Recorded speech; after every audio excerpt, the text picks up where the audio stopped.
ಬಿಕ್ಲಾ ಶಿವ ಕೇಸ್ನಲ್ಲಿ ಮಾಜಿ ಮಿನಿಸ್ಟರ್ಗೆ ಸಂಕಷ್ಟ ಎದುರಾಗಿದೆ. ಭೈರತಿ ಬಸವರಾಜ್ ಅಣ್ಣನ ಮಗ ಅನಿಲ್ ವಶಕ್ಕೆ. ಅನಿಲ್, ಅರುಣ್ ಹಾಗೂ ನವೀನ್ ಖಾಕಿ ಬಂಧಿಸಿದೆ. ಭಾರತೀನಗರ ಪೊಲೀಸರು ಅರೆಸ್ಟ್ ಮಾಡಿದ್ದಾರೆ. ಕೊಲೆ ಬಳಿಕ ಅರುಣ್ ಮತ್ತು ನವೀನ್ ತಲೆಮರೆಸಿಕೊಂಡಿದ್ದಾರೆ. A1 ಜಗದೀಶ್ ಸಹಚರರು ಆರೋಪಿಗಳು. ಈ ಕೊಲೆ ಕೇಸ್ನ A1 ಆರೋಪಿ ಜಗದೀಶ್ ಇನ್ನೂ ಕೂಡ ಸಿಕ್ಕಿಲ್ಲ ಪೊಲೀಸರ ಕೈಗೆ. ಭೈರತಿ ಬಸವರಾಜ್ ಅಣ್ಣನ ಮಗ ಅನಿಲ್ನನ್ನ ವಶಕ್ಕೆ ಪಡೆದಿದ್ದಾರೆ ಪೊಲೀಸರು. ಅನಿಲ್, ಅರುಣ್ ಹಾಗೂ ನವೀನ್ ಮೂವರನ್ನ ಖಾಕಿ ಬಂಧಿಸಿದೆ. ಕೊಲೆ ನಂತರ ಅರುಣ್, ನವೀನ್ ತಲೆಮರೆಸಿಕೊಂಡಿದ್ರು. ಪ್ರಕರಣದ A1 ಆರೋಪಿ ಜಗದೀಶ್ನ ಸಹಚರರಿವರು. ಆದರೆ A1 ಜಗದೀಶ್ ಇನ್ನೂ ಕೂಡ ಸಿಕ್ಕಿಲ್ಲ. ಎಫ್ಐ ಆಗಿರೋ ಮಾಜಿ ಸಚಿವ ಭೈರತಿ ಬಸವರಾಜ್ ಈಗಾಗಲೇ ಒಂದು ಸುತ್ತಿನ ವಿಚಾರಣೆ ಆಗಿದೆ. ಬುಧವಾರ ಮತ್ತೆ ವಿಚಾರಣೆಯನ್ನ ನಡೆಸಲಿದ್ದಾರೆ ಪೊಲೀಸರು. ಮತ್ತೆ ವಿಚಾರಣೆಗೆ ಹಾಜರಾಗಬೇಕು ಭೈರತಿ ಬಸವರಾಜ್, ಪ್ರಕರಣದ 5ನೇ ಆರೋಪಿ. ಬಿಕ್ಲಾ ಶಿವು ಕೇಸ್ನಲ್ಲಿ ಮಾಜಿ ಮಿನಿಸ್ಟರ್ಗೆ ಸಂಕಷ್ಟ ಎದುರಾಗಿದೆ.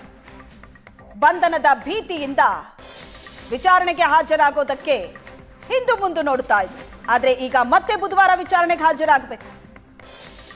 ಈ ಬಗ್ಗೆ ಹೆಚ್ಚಿನ ಡೀಟೇಲ್ಸ್ ಅನ್ನ ಕೊಡ್ತಾರೆ ನಮ್ಮ ಪ್ರತಿನಿಧಿ ಹರೀಶ್ ಸಂಪರ್ಕದಲ್ಲಿದ್ದಾರೆ. ಹರೀಶ್, ಬಿಕ್ಲಾ ಶಿವು ಕೊಲೆ ಕೇಸ್ನಲ್ಲಿ ಒಂದು ಭೈರತಿ ಬಸವರಾಜ್ಗೆ ಸಂಕಷ್ಟ ತಪ್ಪಿದ್ದಲ್ಲ, ಅದ್ರ ಜೊತೆಗೆ ಅವರ ಅಣ್ಣನ ಮಗ ಅನಿಲ್ನನ್ನ ವಶಕ್ಕೆ ಪಡೆದಿದ್ದಾರೆ. ಈ ಅನಿಲ್, ಅರುಣ್ ಹಾಗೂ ನವೀನ್ ಮೂವರನ್ನ ಏನ್ ಪೊಲೀಸರು ಅರೆಸ್ಟ್ ಮಾಡಿದ್ದಾರೆ, ಇವರ ಹಿನ್ನೆಲೆ ಏನು? ಈ ಪ್ರಕರಣಕ್ಕೂ ಇವರಿಗಿರೋ ಸಂಬಂಧ, ಪ್ರಕರಣದ A1 ಆರೋಪಿ ಜಗದೀಶ್ಗೂ ಇವರಿಗಿರುವಂತ ಸಂಬಂಧ ಏನು?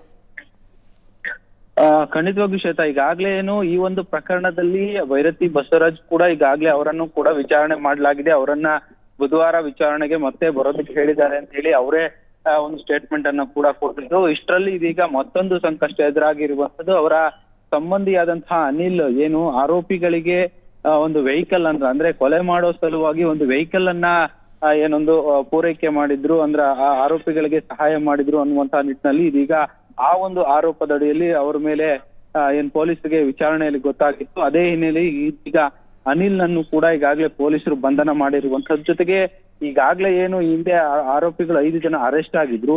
ಆ ಗ್ಯಾಂಗ್ ನಲ್ಲಿ ಇದ್ದಂತಹ ಮತ್ತೆ ಇಬ್ಬರು ಏನಿದ್ರು ಅವರನ್ನು ಕೂಡ ಈಗಾಗಲೇ ಅರೆಸ್ಟ್ ಮಾಡಿರುವಂತದ್ದು. ಸದ್ಯಕ್ಕೆ ಈಗಾಗಲೇ ಏನು ಸಾಕಷ್ಟು ವಿಚಾರಣೆ ನಡೀತಾ ಇದೆ. ಈ ಒಂದು ಪ್ರಕರಣದಲ್ಲಿ ಆರ್ಗನೈಸ್ಡ್ ಆಗಿ ಈ ಒಂದು ಗ್ರೂಪ್ ಈ ರೀತಿಯಾಗಿ ಕೊಲೆ ಮಾಡಿರುವಂತದ್ದು. ಜೊತೆಗೆ ಒಂದು ಏನಂದ್ರೆ ಹಿಂದೆ ಕೂಡ ಏನ್ ಬಿಕ್ಲಾ ಶಿವ ಜೊತೆಗೆ ಜಗದೀಶ್ ಇನ್ನೂ ಕೂಡ ಬಂಧನ ಆಗಿಲ್ಲ. ಆತನಿಗಾಗಿ ಕೂಡ ಪೊಲೀಸರು ಬಲೆ ಬೀಸಿರುವಂತದ್ದು.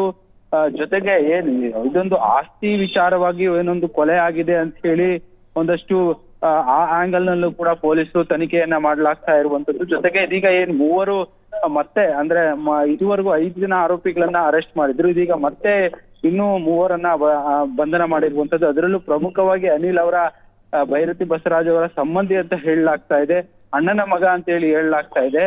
ಅದು ಕೂಡ ಇನ್ನೂ ಕೂಡ ಅದನ್ನು ಕೂಡ ಪೊಲೀಸರು ವೆರಿಫೈ ಮಾಡ್ಲಾಗ್ತಾ ಇರುವಂತದ್ದು. ಜೊತೆಗೆ ಅವರು ಭೈರತಿ ಬಸವರಾಜ್ ಜೊತೆ ಸಾಕಷ್ಟು ಏನು ಒಡನಾಟ ಇತ್ತು ಅನ್ನುವಂಥದ್ದು ಕೂಡ ಪೊಲೀಸರ ತನಿಖೆಯಲ್ಲಿ ಗೊತ್ತಾಗ್ತಾ ಇರುವಂತದ್ದು. ಸದ್ಯಕ್ಕೆ ಇನ್ನೂ ಕೂಡ ಈಗಾಗಲೇ ಆರೋಪಿ ಮೂವರನ್ನು ಕೂಡ 14 ದಿನ ಕಸ್ಟಡಿಗೆ ಪಡೆದು ಪೊಲೀಸರು ವಿಚಾರಣೆ ಮಾಡ್ಲಾಗ್ತಾ ಇರುವಂತದ್ದು. ಶ್ವೇತಾ, ಎಸ್, ಥ್ಯಾಂಕ್ ಯು ನಿಮ್ಮೆಲ್ಲ ಡೀಟೇಲ್ಸ್ಗೆ.